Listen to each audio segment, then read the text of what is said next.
scene ni Miss Jillian Ward and Eman Baco sa Pacquiao abay usap-usapan ngayon sa social media. Gaano nga ba katotoo na may kissing scene na magaganap between Jillian and Eman? Yun ang ating pag-uusapan maya-maya lang. Maraming salamat. At ngayong araw, let's talk about this one. Alam natin na mabilis ang takbo ng social media ngayon kasi isang maliit na kilos lamang ng isang artista ay maaaring lumaki at maging isang malaking issue. Ganito ang nangyari sa umano'y kissing scene di umano ni na Jillian Ward at Eman Baco sa Pacquiao na kamakailan lamang ay naging usap-usapan sa iba't ibang platform gaya ng TikTok, Facebook at YouTube. Ngunit sa likod ng ingay at kilig na dala nito, mahalagang suriin kung ano nga ba talaga ang katotohanan at ano nga ba talagang epekto nito sa publiko, lalo na sa kabataan.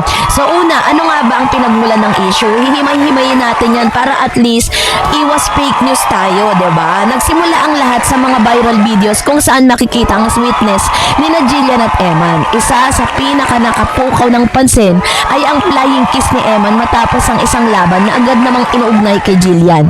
Dahil dito, maraming netizen ang kinilig at nagsimulang mag-isip na may special na namamagitan sa dalawa. Hindi nagtagal, kumalat ang ilang mga video sa may pamagat na kissing scene o first kiss umano ng dalawa, ngunit sa masusing pagtingin, karamihan sa mga ito ay edited clips, misleading titles o kaya gawa-gawa lang ng imahinasyon ng fans. Sa madaling salita, wala pang malinaw na ebidensya o opisyal na konfirmasyon na may totoong kissing scene na nangyari sa pagitan nila.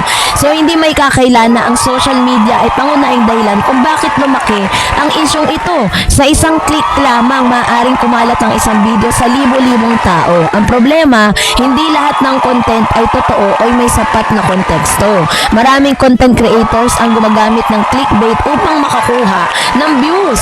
Halimbawa, paggamit ng salitang kissing scene kahit wala naman, pag-edit ng video para magmukhang may romantic moment, paglalagay ng dramatikong background music upang dagdagan ng kilig.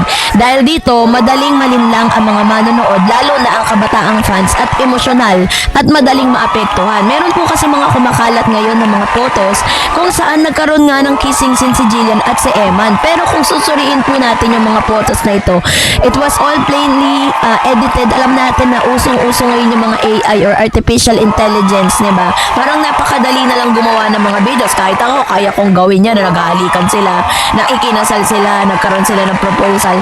Pero ang katotohanan, wala naman talagang nagaganap na ganun. So marami kasing gumagawa niyan ngayon just for the, just for the content, just for the views, diba? Pero tayo hindi natin gagawin yun to mislead you. Maaaring nandun tayo sa side na gusto talaga nating maganap yun in real life, pero not at this time. Kasi kung makikita po natin, si Mr. Eman kasi tsaka si Jillian, parang kinikip nila yung yung kanilang friendship, yung kanilang samahan, or kung ano man yung relasyon na meron sila. Parang ayaw nila na ma-expose ng todo sa publiko dahil nga maraming kadahilanan, katulad ng mga sinasabi ko sa inyo noon, diba, na parang kapag nabalitaan ng mga tao that they are in having a special relationship, wala silang ibang gustong gawin kundi sirain, diba? So mas mabuti na talaga na isikreto. At the same time, hindi rin papayag ang management ng Sparkle at dun sa dun yung pinaka mabilis na paraan, magkakaroon na agad ng ganito, diba? Parang kakapasok lang ni Eman, sasabak pa ba agad siya sa ganito? Parang hindi rin papayag yung management ni Jillian at ni Eman sa ganong paraan. Maaaring magaganap yan sa mga ibang po nila, ibang mga program po nila, ibang serye nila na matagal na silang magkasama, diba? Pero sa ganitong pagkakataon na parang sobrang aga pa, diba? So, si Jillian Ward ay kilala bilang isang promising young actress sa kanyang henerasyon. Alam natin yan. Mula sa kanyang pagsisimula bilang child star, unti-unti niyang pinatunayan ang kanyang galing sa pag-arte. Ngunit, sa kabila ng kanyang talento, hindi siya makaligtas sa intriga. Ang ganitong klase ng issue ay maaaring makaapekto sa kanyang imahe bilang professional artist. Sa murang edad, nakapasok na siya sa mga usaping may kinalaman sa love life at romantic involvement. Mga bagay na dapat sana'y hinahawakan ng maingat, diba? Totoo naman. Kaya naman si Miss Jillian, nung pag tinatanong siya kung meron siyang manliligaw or what, lagi niyang sinasabi na marami pong nag-attempt na manligaw or talagang ligawan, ganun, tapos magkaroon sila ng relationship. Pero, iisa lang talaga yung ini-entertain niya, diba? Hindi man niya binigyang linaw or hindi niya man pinangalanan kung sino yung sinasabi niya. Binigyan niya ng pagkakataong manligaw sa kanya. Pero, sa lahat ng sa interview niya, wala naman po siyang ibang dinidescribe kundi si Mr. Eman lang, diba? So, si Eman Bamban po ay anak ng isang alamat. Bilang anak ni Manny Pacquiao, si Eman ay natural na nasa ilalim ng mata ng publiko. Ano man ang kanyang gawin ay madaling mapansin at mapag-usapan. Ang kanyang simpleng gesture tulad ng flying kiss ay agad na binigyan ng malalim na kahulugan, bagamat maaaring inosente lamang ang kanyang intensyon. Nagiging malaki ang epekto nito dahil sa kanyang apelido at koneksyon sa isang kilalang pamilya. Hindi na po bago, 'di ba, sa kultura ng Pilipino ang pagiging mahilig sa kilig, 'di ba? So, mula sa mga love team hanggang sa real life pairings, gustong-gusto ng mga Pilipino ang tinatawag na romantic na kwento. Sa kaso ni Jillian Ward at Eman, nabilis silang ng ship ng fans. Binigyan ng sariling love team name at sinundan ang bawat galaw nila. Ngunit ang problema, minsan ay lumalagpas na to sa realidad. Ang simpleng pagkakaibigan ay agad ginawang romantic relationship. So dahil dyan, nagkaroon medyo delikado po ito kasi sa mabilis sa paghusga. Sa aking pananaw sa isyong ito, malinaw na halimbawa kung gaano kabilis humusga ang mga tao sa social media, ay sa halip na alamin ang buong katotohanan, agad tayo nadadala ng emosyon. Lalo na kung may halong kilig, ang ganitong ugali ay may ilang negatibong epekto. Una, nakakasira yan sa reputasyon, diba? Maaaring maapektuhan ang image ng mga artista kahit wala pa silang ginagawang mali. Nagpapalaganap ng maling impormasyon, mas pinaniniwalaan ng haka-haka kaysa katotohanan.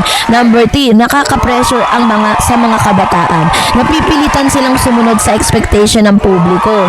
So, dahil po dito, ay bilang mga talagang tagahanga at masasabi nating netizen, bilang bahagi ng digital community, may responsibilidad po ang bawat isa na maging mapanuri. Hindi lahat ng nakikita online ay dapat agad na pinaniniwalaan. So, dapat chinecheck po muna natin kung ano ba yung source ng impormasyon. Huwag tayo agad mag-share ng hindi tayo sigurado. Tapos, irespeto din natin yung buhay ng iba, diba? Kasi, kahit naman sabihin natin na public figure sila po ay parang for public consumption yung kanilang buhay, diba? Pero, kailangan may boundaries din po tayo, diba? So, yung usapin patungkol sa pagkakaroon ng kissing scene, dito man sa serye po nila, meron mga ganitong klase ng mga photos and videos na lumalabas. Pero wala pa pong confirmation kung totoo nga talaga magkakaroon sila ng parang kissing scene with Miss Jillian. Pero kung yun po ay hinihingi ng pagkakataon at para mapaganda ang serye, why not, diba?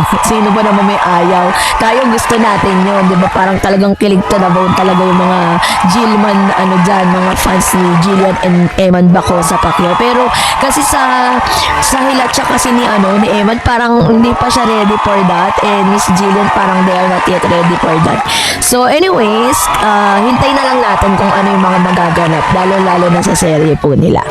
So that's it for today. For more videos and updates, please don't forget to like and subscribe, and please don't forget to follow my Facebook page, Dar Eds TV and Dareds channel. God bless everyone.